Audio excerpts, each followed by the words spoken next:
पहाड़ी बकरे खुदा दी कसम अजकल दा दौर जमाना इंसान दा इंसान कहना नहीं मनदे तू बकरा जबल पहाड़ दा तिन्ना गल्लां दा जवाब दे झूठ नहीं मारना पहला जवाब गरीब अमीर नू रोजी देने वाला कौन मालिक है अल्लाह वाह भाई वाह तालियां बजाना सबसे बड़ा अल्लाह का नाम है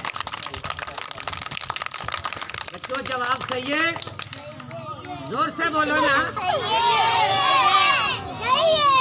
दुनिया अल्लाह दे राह ते सगात शुकराना देंदे आ केड़े सच्चे हथ नाल माशाल्लाह सच्चे हथ नाल दुनिया अल्लाह के नाम का देती है लोग सजदा करते हैं इबादत का तुम भी सजदा करो नमाज का सवाब की खातर अल्लाह मेरे भाई साहब रब सोना बड़ा हौसला देवे सारे बोलो आमीन एक और काम करके दिखा लक्की रानी वाला अपनी जान नू एवें तोल जिवें दुकानदार सामान नू तोलदे ने खुदा दी कसम शाबा तेरे कहने मन्ने नू बड़े बड़े लोग प्यारे आ यार तेरा इंसाफ यार करने वाले माशाल्लाह ताली बजाओ बच्चों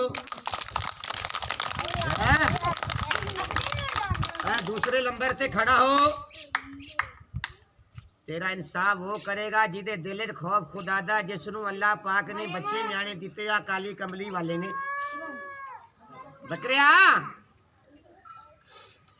कौन किसी ते आंदा किस्मत लियांदी है टोर दाना पानी अपना ते रब दे हाथे डोर अज किस्मत ना लाया ते यार अल्लाह दे बड़े प्यारे लोग ने तेरा इंसाफ करनगे ताली बजा बच्चों एक ताड़ी मेरे भाई साहब के नाम की जोर से लगाओ आज प्यारा लोग आज तेरा इंसाफ करनगे लोग गदरा मूंगफली आज गल्ला उठा के आज मेरे भाई साहब के पास जाओ आज एक रुपये 200 का इनाम मिलेगा जोर से ताली बजाओ झूठ नहीं बजा बड़े प्यारे लोग दादा क्या हुए उधर बाबे होके वाला भी किधर गया भाई बाबे होके वाले मिल के आ भाई अगो रास्ता छाड़ दो बाबे को जान लगी पीछे हट जाओ नस के जा उधर चल ओ लाले को चल पर तो भी लेके नाम आज 150 भी देंगे यार गरीब की मदद करेंगे अच्छे लोग ने